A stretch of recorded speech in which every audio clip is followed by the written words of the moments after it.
problemas de psicosis, neurosis, perturbaciones de la personalidad y problemas de comportamiento surgen de los problemas que se tengan con el concepto propio. Ahora observemos a los adultos. Aquí está nuestra personalidad adulta. Si nos observamos, podemos llegar a reparar nuestras bases, por así decirlo, repitiéndonos una y otra vez: me agrada mi persona, me agrada mi persona, me agrada mi persona, y llevamos ese concreto reparador hacia la base de nuestra personalidad. Los niños necesitan el amor como las rosas necesitan la lluvia. Los niños que carecen de amor a menudo mueren por escasez de amor. Es una enfermedad llamada marisma. Ahora, ¿qué más sabemos sobre los niños? Sabemos que los niños llegan al mundo con dos atributos notables. El primero es que no sienten temor.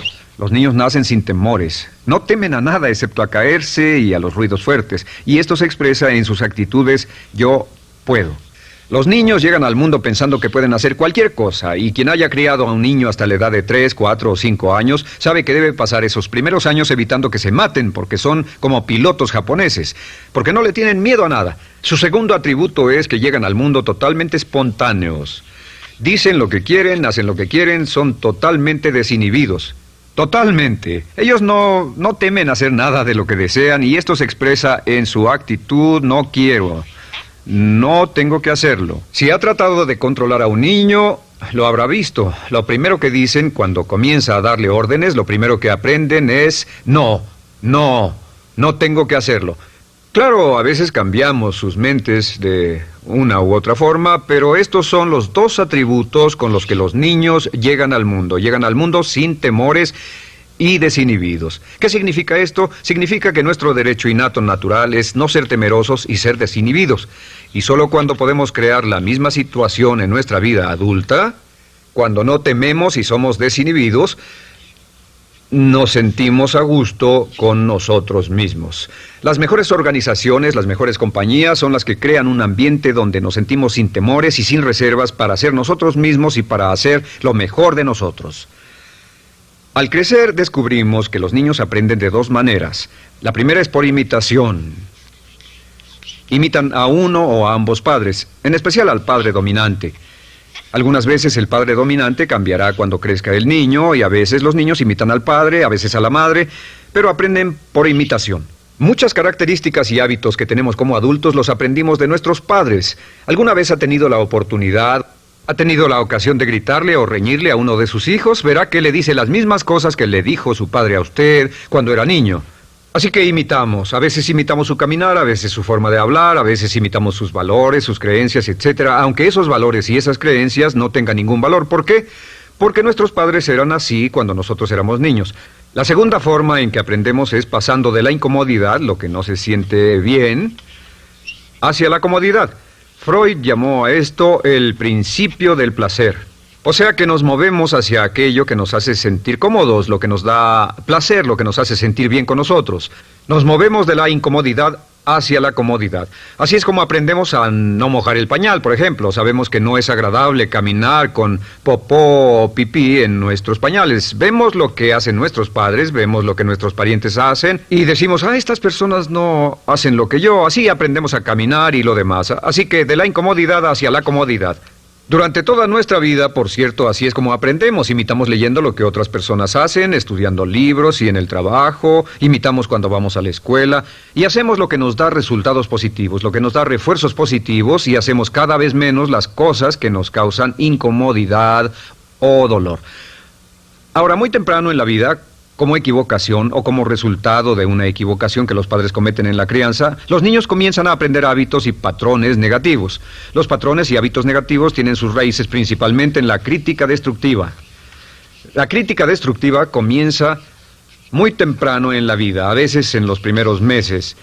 Y la crítica destructiva la usan los padres para dirigir y controlar a sus hijos. Desafortunadamente, tiene un efecto muy peligroso y dañino sobre nosotros, ya que la crítica destructiva tiende a minar la integridad de la personalidad del niño. Muchos de nosotros, incluyéndome a mí y a muchos de ustedes, nos hemos visto minados y heridos por la crítica destructiva más que todas las guerras en la historia. Ahora, como resultado de la crítica destructiva, comenzamos a desarrollar hábitos y patrones negativos. Los patrones de hábitos negativos son respuestas condicionadas hacia los estímulos. Los patrones de hábitos negativos se desarrollan en los inicios de la vida. Se desarrollan como resultado de una repetición del temor y el dolor una y otra vez. Se desarrollan como resultado de la crítica destructiva, el castigo físico, etc. En los inicios de la vida comenzamos a desarrollar dos manifestaciones que nos persiguen durante toda nuestra vida y más que ninguna otra cosa inhiben nuestro potencial. La primera es la llamada patrón de hábito negativo inhibido. El patrón de hábito negativo inhibido se aprende cuando al niño le dicen una y otra vez no. Aléjate de ahí, no toques eso, y se le castiga. Cuando el niño intenta algo nuevo, o se involucra con algo, o huele algo, o derrama algo, o rompe algo accidentalmente, el padre estalla y se enfada mucho. Como ven, el niño está impulsado por la curiosidad insaciable de explorar su mundo. Y lo que pasa es que cuando lo explora o se interesa y echa a perder algo, si el padre reacciona golpeando al niño, el niño comienza a pensar cada vez que intento algo nuevo, cada vez que intento algo diferente, cada vez que voy más allá de mis límites, cada vez que me salgo de mi zona de comodidad, cada vez que no juego sanamente, me golpean, me castigan, me lastiman, me envían a mi alcoba y me siento mal. Y muy pronto el niño desarrolla el sentimiento de no puedo, no puedo. No puedo. Cada vez que trato algo diferente, me castigan. No puedo, no puedo, no puedo.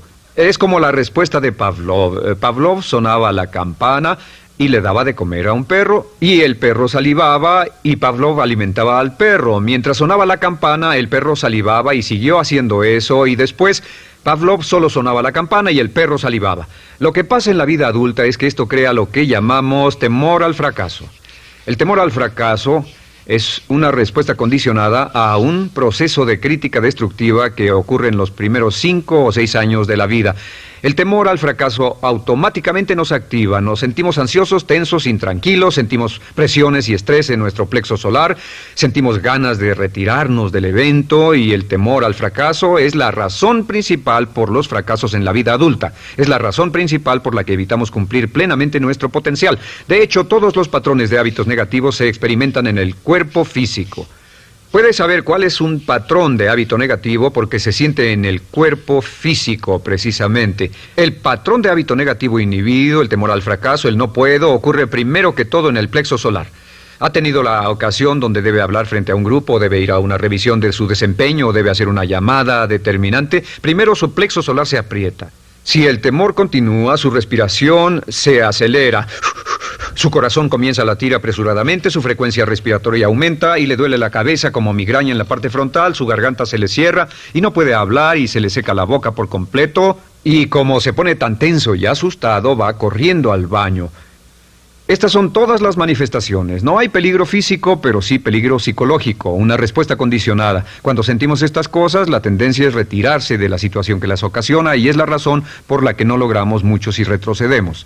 Es muy importante. El segundo patrón de hábitos negativos es el compulsivo.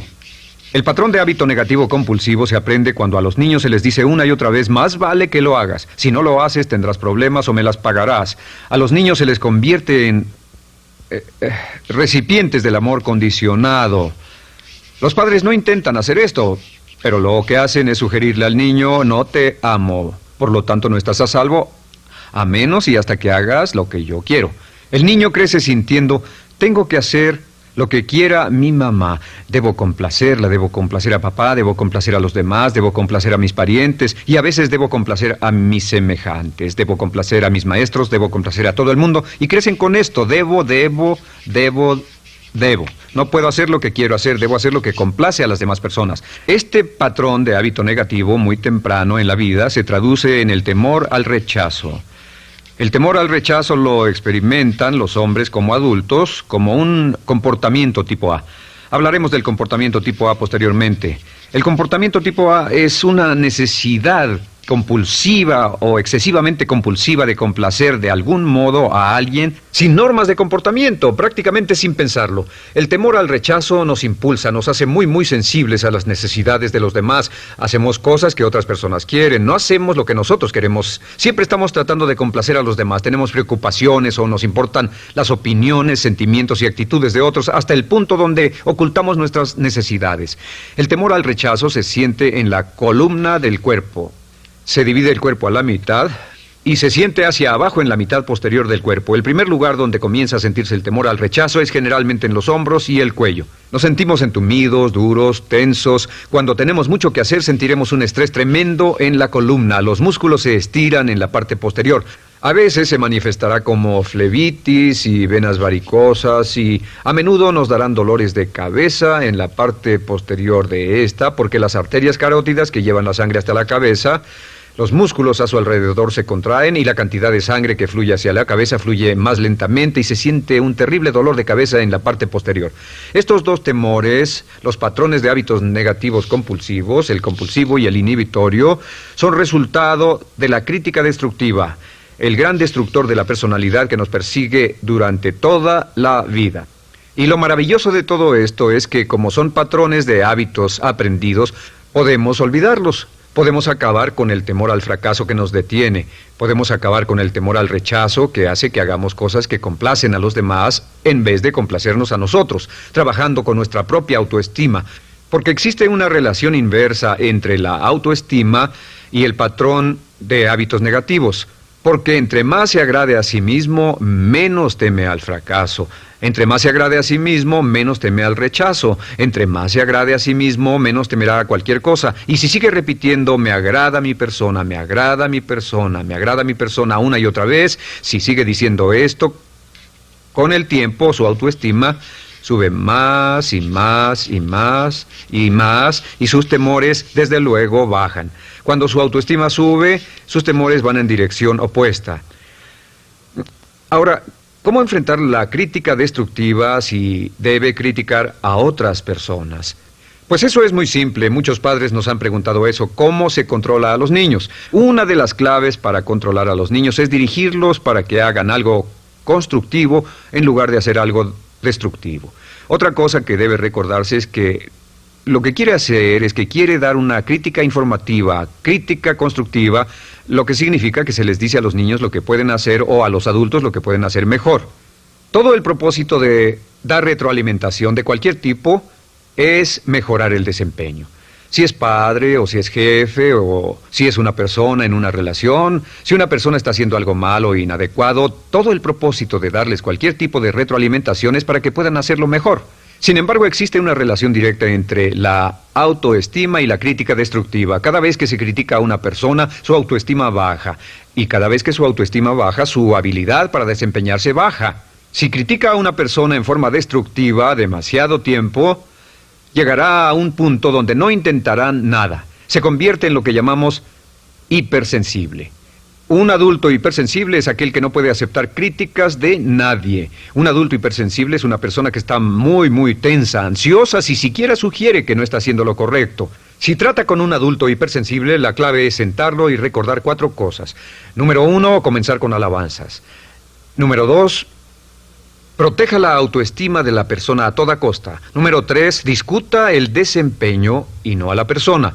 Hable del comportamiento más que de la persona. Y número 4 es enfocarse hacia el futuro en vez de en el pasado. Enfóquese hacia lo que va a hacerse en forma diferente en el futuro en vez de lo que pasó en el pasado. ¿Por qué? Una razón muy simple, porque una persona no puede controlar el pasado. Al no poder controlar el pasado, cualquier crítica de lo que han hecho en el pasado les da un estrés tremendo y frustración. Así que, en resumen, la clave del éxito en la vida es una actitud mental positiva. Una actitud mental positiva se basa en expectativas de éxito, de una serie de expectativas positivas. Esa serie de expectativas positivas se basa en sus creencias y en su concepto de sí mismo. El centro de su concepto propio que determina su eficacia en la vida es su autoestima, y su autoestima se mide por cuanto se valore a sí mismo. Las dos cosas que nos frenan más que nada son el temor al fracaso y el temor al rechazo. Y uno de nuestros secretos centrales de éxito es este: conviértase en un organismo generador de autoestima perpetua. Haga continuamente cosas para usted mismo, hacia sí mismo en su vida, que hagan que se agrade a sí mismo, que se ame, que se acepte, que se respete, que hagan que se sienta fantástico con usted mismo.